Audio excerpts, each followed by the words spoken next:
ज्यांच्या नेतृत्वाखाली सुरुवात झाली ते महाराष्ट्र प्रदेश काँग्रेसचे नूतन अध्यक्ष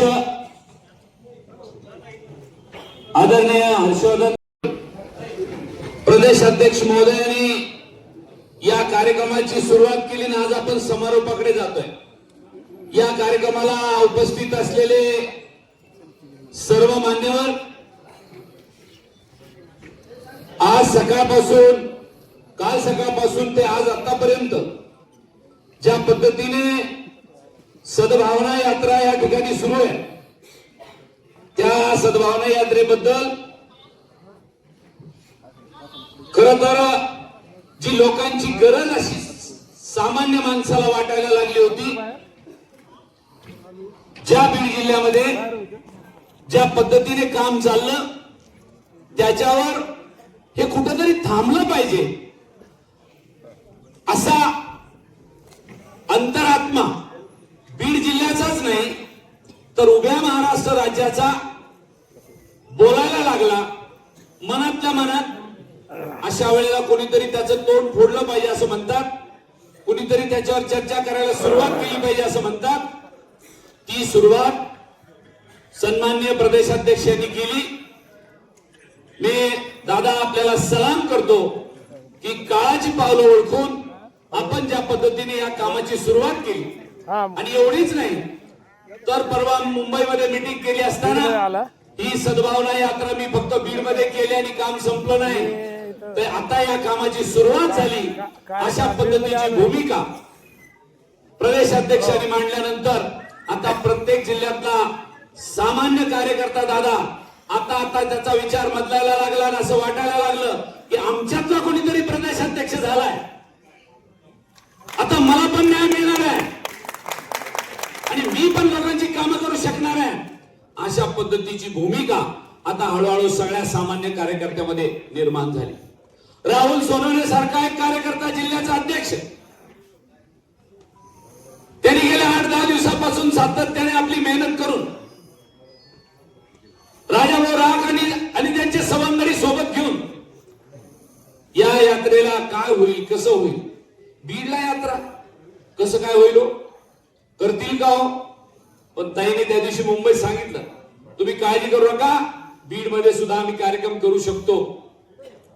अगदी सेवा दलाच्या संचलनापासून ते आत्ताच्या या कार्यक्रमापर्यंत एक एक कार्यक्रम एका ठिकाणचा प्रतिसाद हे पाहता ही गोष्ट मी तरी म्हणेल भाऊ तुम्ही पूर्वीच्या जन्मामध्ये काय रत्नपारखी होते का, मनकवडे होते का, की लोकांच्या मनामध्ये काय चाललंय ते आपण शोधायचं आणि लोकांना द्यायचं। अशा पद्धतीची जी भूमिका या ठिकाणी मांडण्याचं काम आपण केलं।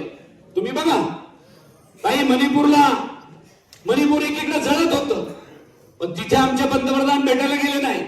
बीड मध्ये अशी परिस्थिती होत होती, आमचे मुख्यमंत्री इथं कधी भेटायला आले नाही, यांना समाजाशी काही देणं घेणं नाही। अशा परिस्थितीमध्ये आमच्यातला जे एखादा प्रदेश अध्यक्ष जागा व्हावा आणि त्याने नवीन नियुक्ती व्हावी आणि जागा होऊन बीड पासून त्याची सुरुवात करावी, हा खऱ्या अर्थाने महत्वाचा विषय आहे। जिथं हरवलं तिथं शोधायचं काम काँग्रेसने सुरू केलं। ताई आता तुमच्या सारख्याची मदत निश्चितपणाने आम्हाला आमच्या सारख्या कार्यकर्त्याला आशीर्वाद लाभेल। मोराळे ताई असतील किंबहुना सामाजिक चळवळीतले सगळे नेते, भाऊ आता त्या सगळ्या नेत्यांना असं वाटतं की काँग्रेस वाचली पाहिजे तर लोकशाही टिकेल, लोकशाही टिकली निश्चितपणाने आपल्या देशाची घटना टिकेल, आणि जर घटना टिकली नाही तर काय होईल? आपल्या शेजारी श्रीलंका पाहतोय, आपल्या शेजारी बांगलादेश पाहतोय। अशा परिस्थितीमध्ये आपल्याला जर पुढे जायचं असेल तर याच भूमिकेतून आपण पुढे गेलो नाही तर भविष्यात आपल्याला निश्चितपणाने काय होईल याची खात्री राहिलेली नाही। आणि म्हणून मी जास्त लांबलचक भाषण या ठिकाणी न करता, संत रविदास म्हणतात जाति जाति में जाति है, जाति जाति में जाति है, जो केतन के पाप, जो केतन के पाप। रविदास मनुष्य ना जुड़ सके, रविदास मनुष्य ना जुड़ सके, जब तक जाती ना जात। रविदास म्हणतात मी जर माणसं जोडले नाही तर या जगातून जात पात जाणार नाही, म्हणून मला जातीपेक्षा महत्वाचं आहे सद्भावना यात्रेतून माणसं जोडतो। आणि ही सद्भावना यात्रा आपण या ठिकाणी उभी केली। मी भाऊ आपल्याला खूप धन्यवाद देईन। आपण जे काम हाती घेतलंय आणि आपण आमच्या खांद्यावर ज्या ज्या जबाबदाऱ्या इथून पुढच्या काळात टाकाल त्या निश्चितपणाने आम्ही भविष्यात पार पाडू, हे सुद्धा या ठिकाणी मी आपल्याला सांगू इच्छितो। बोलण्यासारखं खूप आहे, अजून काही वक्ते आपल्याला या ठिकाणी बोलणार आहे, म्हणून मी या ठिकाणी जास्त मार्गदर्शन किंवा भाषण न करता बीड जिल्ह्याची परिस्थिती नव्हे, भाऊ मराठवाड्याची परिस्थिती सुद्धा तुम्हाला आपल्याला सांगेल। अतिशय चांगली आहे, फक्त आपल्याला कार्यकर्त्याला कामाला लावायची गरज आहे। तुम्ही मराठवाड्यामध्ये आज आपले 3 खासदार आहे, अशा परिस्थितीमध्ये एक चांगलं वातावरण निर्माण झालेलं आहे। सर्व समाज आपल्या सोबत आहे, समाजाची यायची तयारी आहे, लोक मतदान करायलाही तयार आहे।